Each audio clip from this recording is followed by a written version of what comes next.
Fox News is famous for its dynamic hosts, fiery on-air debates, and the drama that often unfolds behind the scenes. At times, these tensions have sparked professional feuds and even lawsuits between some of the network's biggest names. Some conflicts have escalated into accusations of assault, while others stem from deep ideological differences, from on-set clashes to long-standing rivalries. Here are the Fox News anchors who reportedly can't stand each other. Greg Gutfeld versus Brian Kilmeade. If you've ever tuned into Fox News, you've likely witnessed the playful, yet pointed exchanges between Greg Gutfeld and Brian Kilmeade, with Gutfeld's sharp sarcasm and Kilmeade's earnest delivery. Many are wondering why they don't stand each other at all. Greg Gutfeld is known for his late-night show Gutfeld and his tenure on Red Eye. He built a reputation for his satirical commentary and irreverent humor. His quick wit and penchant for poking fun at his colleagues are all a part of his broadcasting style, but it sometimes goes too far. As for Brian Kilmeade, he co-hosts Fox and Friends and One Nation with Brian Kilmeade. His approach is more straightforward, often delivering news with a sincere and engaging tone. This contrast sets the stage for their on-air interactions. One of the most shocking instances of their playful banter occurred during a segment on Gutfeld. Their panelists took turns roasting Kilmeade. The jokes ranged from light-hearted jabs to more pointed remarks and became something more shocking. Because of Gutfeld and Kilmeade's differences in style, it often led to conflicts in public. Gutfeld was always making sarcastic interjections during Kilmeade's speeches, and that led to tension between the two of them. Kilmeade was visibly irritated as he said, "Can you let me finish for once?" Gutfeld responded with a smirk, saying, "I'm just adding some spice to your bland delivery." This led to visible tension on stage. Another time when they faced each other tensely was when Kilmeade poked fun at Gutfeld, saying that he was obsessed with him. Kilmeade had said, "Greg, here we go. Congratulations on the book. My staff and I've got many said 9 references to me. What's wrong with you? Why are you obsessed with me?" In response, Gutfeld had said, "You should be worried when people aren't obsessed with you, right? There are people at this company I will not make jokes about because they can't handle it. They can't have like I love doing it to you because I can be as obnoxious as I can possibly muster, and you still smile because it doesn't bother you at all. I do think we should have our own show at some point when I get a little bit older and slower." Although fans have seen some of their tense moments on TV, they continue to say that they're not really enemies, and that they only do so on TV.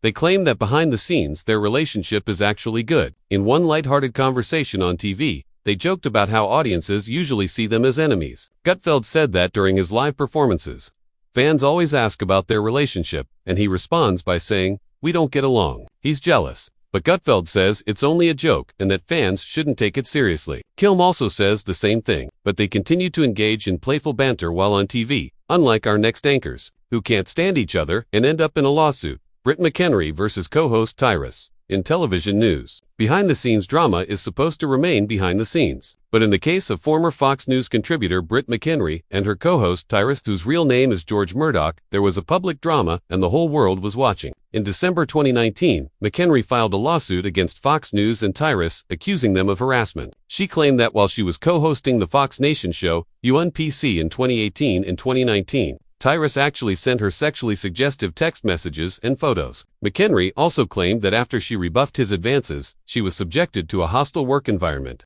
Specifically, she quoted Tyrus as a warning, saying that whenever she gave him a negative attitude, he would send her inappropriate photos. When this happened, Fox News responded to McHenry's complaints by conducting internal investigations. The network said that the investigations didn't support McHenry's claims. Despite this, McHenry said that she wasn't being taken seriously and that she was retaliated against for speaking out. She claimed that the network's response to her complaints was inadequate and that she was shunned and sidelined afterward. In July 2021, McHenry voluntarily dismissed her lawsuit and left Fox News, saying that it was part of a settlement. The terms of the settlement weren't exposed to the public, but McHenry expressed in a statement that she was proud to have stood up for herself and others in similar situations. After the lawsuit, McHenry moved on and continued her career elsewhere. On the other hand, Tyrus remained with the network and continued his role as a contributor. After the legal battle, they became two of the Fox News anchors that can't stand each other at all.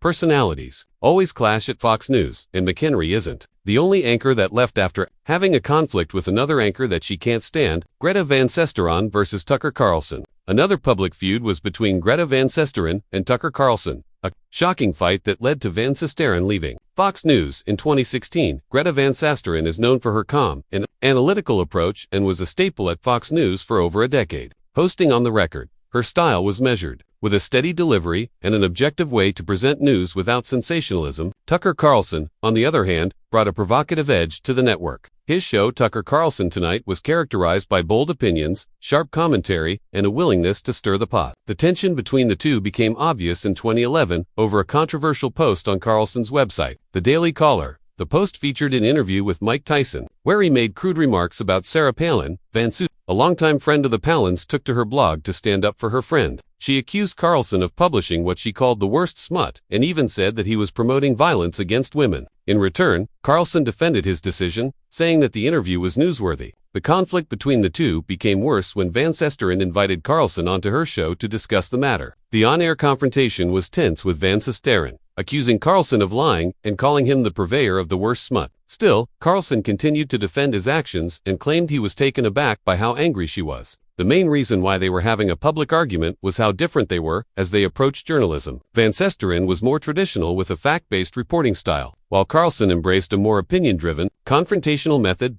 By September 2016, Van Sesteren left Fox News, saying that there was a clause in her contract that allowed her to leave if Roger L., who was the network's chairman at that time, was no longer with the company. L had resigned amid harassment allegations, and Van Sesteren chose to exercise her exit option. She left quickly and without any fanfare, and Brit Hume temporarily took over her time slot. But some insiders say that she actually left because of her strained relationship with Carlson and other leaders in the network. When she left Fox News, it marked the end of an era. She had been one of the network's most prominent anchors, and her departure signaled a shift in the network's approach to news coverage. Carlson's rise to prominence in the years after her show was obvious, and he soon became a leading figure while she went to MSNBC before moving to Newsmax, while Van Sesteren only had conflict with one anchor. Our next anchor found himself clashing with multiple colleagues, causing him to leave the network. Geraldo Rivera versus other colleagues. When Geraldo Rivera left the network, it overtook the headlines. He had been on Fox News for over 2 decades, but when he left, it wasn't a graceful retirement, but a public unraveling of professional relationships. Rivera is known for his bold reporting and larger-than-life persona, and he joined Fox News in the early 2000s.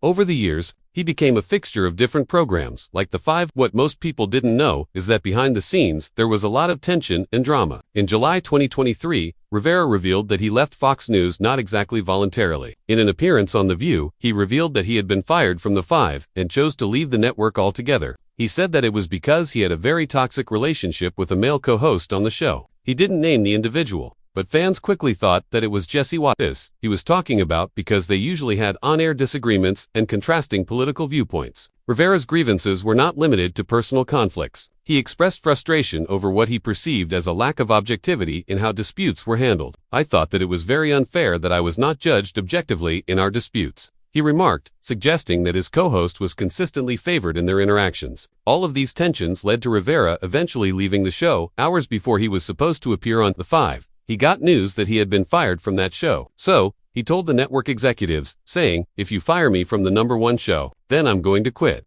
While Rivera's departure was undoubtedly influenced by interpersonal conflicts, there were also some ideological rifts within Fox News. As a liberal voice on a predominantly conservative network, Rivera was often involved in conflicts with his colleagues.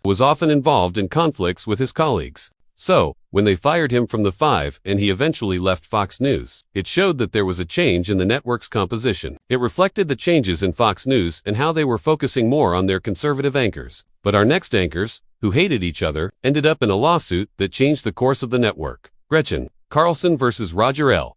In the summer of 2016, the media world was rocked by a lawsuit that would not only change the course of one woman's life, but also ignite a movement that would reverberate across industries worldwide. That lawsuit was filed by Gretchen Carlson, a former Fox News anchor, against Roger L., the then chairman of the network. What followed was a public unraveling of power, privilege, and the courage to speak truth to authority. Carlson said that the complaint was stark and personal. She claimed that L had harassed her during her tenure at Fox News, and that she was fired as a way for him to retaliate after she rejected his advances. In the lawsuit, she revealed how L had made unwanted comments and advances towards her, and that created a hostile work environment. Carlson decided to come forward, but it wasn't only about seeking justice for herself, but also about giving a voice to others who had suffered in silence. The impact of Carlson's allegations created ripple effects that caused major tension within Fox News. Within days, other women came forward with their own stories, and it was revealed that there was actually a problem within Fox. News. The cumulative effect of these testimonies led to an internal investigation by 21st Century Fox, which ultimately concluded that Elle had engaged in inappropriate conduct. With all the pressure that Roger Elle was under and his reputation having been ruined, he resigned from his position as chairman of Fox News in 2016. His departure marked a major turning point in the network's history, and there was a broader conversation about workplace harassment and accountability. In September 2016, Carlson and 21st Century Fox signed a settlement in which the network agreed to pay her $20 million and issued a public apology. The settlement also included a non-disclosure agreement, which stopped Carlson from discussing the details of her allegations publicly. Her lawsuit became one of the high-profile cases of the #MeToo movement and inspired countless others to share their stories and demand accountability. In the years that followed, Carlson has now become a prominent advocate for survivors of harassment. She co-founded *Lift Our Voices, which is meant to eliminate arbitration clauses and non-disclosure agreements that silence victims. Carlson's efforts culminated in significant legislative victories. In 2022, the U.S. Congress passed the *Ending Forced Arbitration of Sexual Assault and Harassment Act, a law that allows survivors to take their cases to court rather than being compelled into private arbitration. That same year, President Joe Biden signed the Speak Out Act into law, further empowering individuals to speak out against abuse.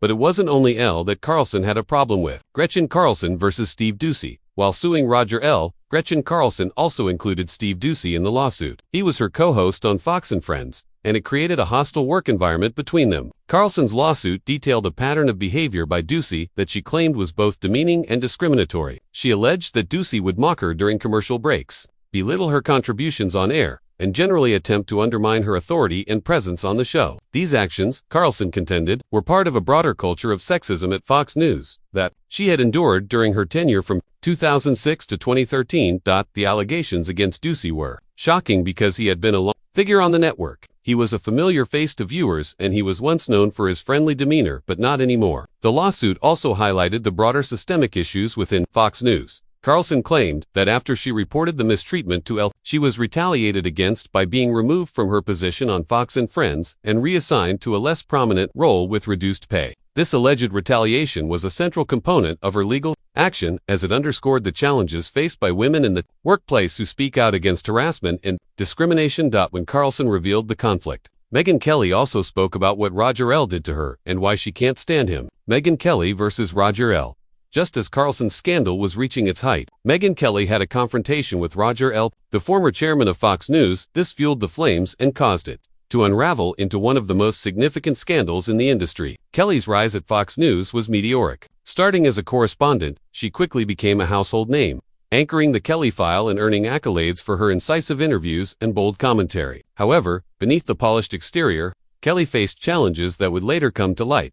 In her 2016 memoir, Settle for More, Kelly detailed her experiences with Elle, saying that he made unwanted sexual advances towards her during her tenure at the network. She remembered instances when Elle would ask her to twirl in front of him, and even if she felt demeaned, she still did it. "I was asked to do the spin, and God help me, I did it," Kelly admitted in a 2020 interview. This came just after Carlson filed a lawsuit accusing Elle of sexual harassment. Afterwards, more than 20 women, including Kelly, came forward with similar claims. All of these caused Elle to resign in July 2016. When Kelly spoke out about the conflict, it wasn't without personal and professional risks. She later said that accusing Elle of harassment would have been considered career suicide at the time, and she thought that Elle's attention was directed solely at her. Her courage in coming forward also sent ripples through the media industry regarding issues of harassment and workplace misconduct. The scandal also played an important role in the #MeToo movement, causing many individuals to also share their stories. In the years following Elle's departure from Fox News, Kelly transitioned to NBC, where she hosted the short-lived Megyn Kelly Today. She has since become an advocate for survivors and continues to use her platform to address issues of injustice and inequality. But this scandal was just as big as the one that happened years ago, where one Fox News anchor found himself as the subject of hatred from many other anchors. Bill O'Reilly versus his accusers. Bill O'Reilly, once the undisputed king of cable news with his show * The O'Reilly Factor, saw his career come crashing down amid a series of sexual harassment allegations that spanned over a decade. The allegations ended with massive financial settlements and painted a troubling picture of a powerful figure using money to silence victims. The first major publicized case was in 2004, when Andrea Macris, a former producer on his show, filed a lawsuit accusing O'Reilly of making explicit phone calls and discussing personal matters despite her expressed discomfort. O'Reilly countered with a lawsuit alleging extortion. The matter was settled out of court, with Macris dropping her suit and O'Reilly dropping his, with both parties issuing a public statement that there had been no wrongdoing whatsoever. Then, in 2017, the New York Times reported that O'Reilly and Fox News had settled harassment claims with at least 6 women totaling about $45 million. These settlements were clearly made to avoid any litigation and public scrutiny. Then, in the same year, former Fox News legal analyst Liz Will sued O'Reilly, accusing him of initiating a non-consensual relationship. O'Reilly agreed to a $32 million settlement to resolve the matter confidentially. These settlements were exposed publicly, leading to major backlash. Advertisers started pulling their support from the O'Reilly factor, and Fox News was facing a lot of pressure to take action. Just 9 months after Roger L. was forced to quit, O'Reilly was also ousted from his position at Fox News. O'Reilly has consistently denied all allegations of wrongdoing, stating that he settled the claims to spare his children from the controversy. He has framed the settlements as a strategic decision to avoid prolonged legal battles rather than an admission of guilt. He remains one of the Fox News anchors that other personalities can't stand. These Fox News anchors can't even stand each other. Whether it's because of sexual assault or differences in beliefs and ideas, who do you support in these conflicts? Let us know your thoughts in the comments. So, thanks for watching this video, and we will see you in the next one.